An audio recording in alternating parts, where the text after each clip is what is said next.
Hey everyone, MLive's Brendan Quinn here alongside Michigan football beat writer Nick Baumgardner following Michigan's 2016 spring game. 14-13 in favor of the white team. I don't know May's team. May's team. But they were wearing white uniforms, yes. What was the spread? Was No line. We'd have to ask our fearless leader, Josh Schlechter, about that. He probably found one somewhere in Vegas. Maybe. Well, it went right down to the wire. The game was had a chance to be either extended into overtime. We never have an easy game here at Michigan Stadium. It's always something. But right to the wire, yeah. It did. A failed two-point conversion. Yeah, right at the last second. On a fullback dive that will, in a real game, would have been a lightning rod of controversy over. But I think boring play call. They scored so the blue team scores a touchdown to basically pull within one. Yeah. And the situation was Michigan was out of hours for the spring. They had no more hours. Right. You only have so many hours in spring, so they were like, you have to go for two. And then when he missed it, it's like, well, game over. Otherwise, it would have been an NCAA violation witnessed by 45,000 people. Right. So can't have that. So I mean, the game itself, the quarterbacks were the big conversation.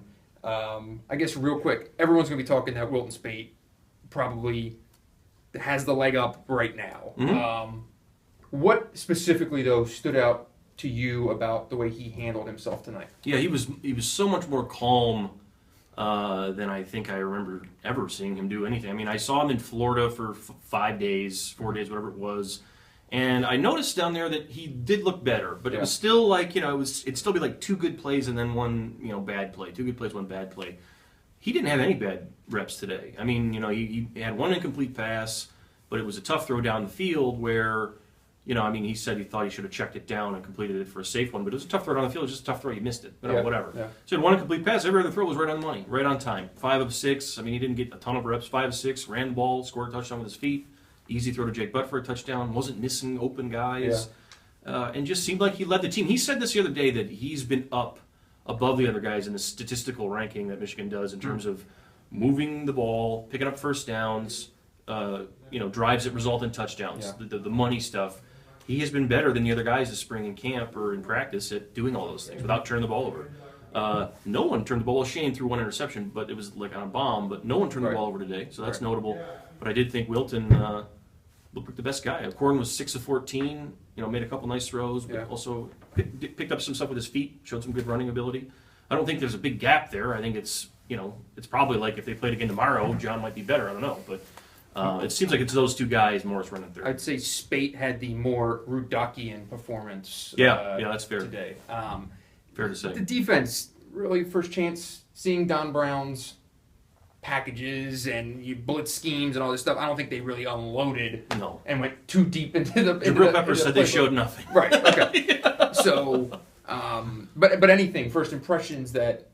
Maybe you're expected to just completely meet your expectations. Did you see anything maybe interesting that? Yeah, this defense is what it is. I mean, they're returning a ton of starting talent and a ton of guys who can play. I mean, Jordan Lewis is an All-American, Peppers is an All-American. Yeah. I think Chris Wormley's an All-Big Ten type lineman. Ryan Glasgow didn't play today, but when he's healthy, same thing. Across the board, I think you got experienced safeties. Even Channing Stribling's a 4th-year player who's seen a lot of time and has gotten better. That's going to be a good defense. This defense should be a top 10 defense in the country. It should be that way all year. That should be their expectation.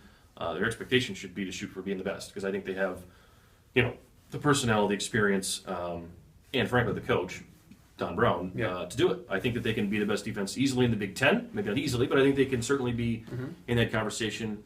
And you see, why sometimes when we watch practice and guys would miss. There'd be a lot of incompletions. It was because nobody's open. Mm-hmm. It's hard to complete a pass against Jordan Lewis. It's hard to complete a pass against Peppers or one of these other guys unless it's Darbo or Jake Butt. Remember, Jay Cheston didn't go. So, they're legit. They'll only get better when Rashawn Gary, who was here today for a minute, got a giant roar from the crowd. Huge roar. When he gets in, it'll only be better. I think there'll be an 8-man rotation up front, and they have the ability to be very, very special, I think, up front on defense. Speaking of that roar, I'm putting it at 40 to 45,000. Yeah, really good crowd, I thought. Really good, considering it was Friday night. I thought, that was pretty close to what it was last year. I think last year was 50-something. Yeah. And that last year was in the middle of a sunshine day in the middle of April on a Saturday. So for doing it on a Friday night, this place was 40, 45, pretty good crowd. Seemed like everybody had a good time. Yeah. Last thing, this thing's been constant. Mm-hmm. The focus on Michigan football, news, Harbaugh, everything. this is the end of spring ball. Mm-hmm. End of the cycle. Do you expect it to kind of just be a lull here, or do you think it's still going to? No. If it ever I've noticed this. Okay, if it ever starts to like feel like it's becoming a lull, he does something that like, oh yeah, hey, Jim Harbaugh's still the head coach here, and something happens. No, I mean they'll go finish out recruiting now because you can still have unofficial visits and stuff like that here on campus. So they'll have, I'm sure, a ton of that over the next couple of weeks. May typically is a sort of a slow-ish month, and then in June, if these satellite camps continue to be allowed, they're going to be doing something every day in June. I mean, in terms of half the month is a satellite camp tour. The second half of the month, I think there are 7 camps here in the month of June. That's an entire month of them doing something basically almost every day. Right. So now it's recruiting. That's what's going to happen here. The players will get their time off, whatever. But now it'll turn. This is when sometimes it gets a little crazy with Harbaugh, the recruiting. So now you're going to start hearing, he did a handstand on his desk in his office and did a backflip when I said I would come in on a visit or something crazy like that. So, yeah, I mean, that's only going to get more intense. Well, doesn't slow down around these parts. Nick will be there to tell you all about it. Yeah. I'm going to take a nap until next basketball season. No, I don't think so. I don't think we're going to allow that. Well, that'll do it for tonight. Yeah. Nick, great job during spring football, but I think you. Hey, it was good this year. I think you won the starting job. It was good this year. We got a lot of. I mean, we saw a lot. Harbaugh didn't talk to us today, which was weird because of course. Because you had to end it with that. Right, but we did get a ton of stuff this spring, more than we have in any year I've ever been here. So I think that over the next days and weeks we'll do my best to sort of analyze what we've seen because I think that's important. We have gotten to see a lot of football and have a very good idea, I think, of how this thing's shaking out. Good stuff, buddy. All right. Well, for Nick, I am Brendan. As always, thanks for watching.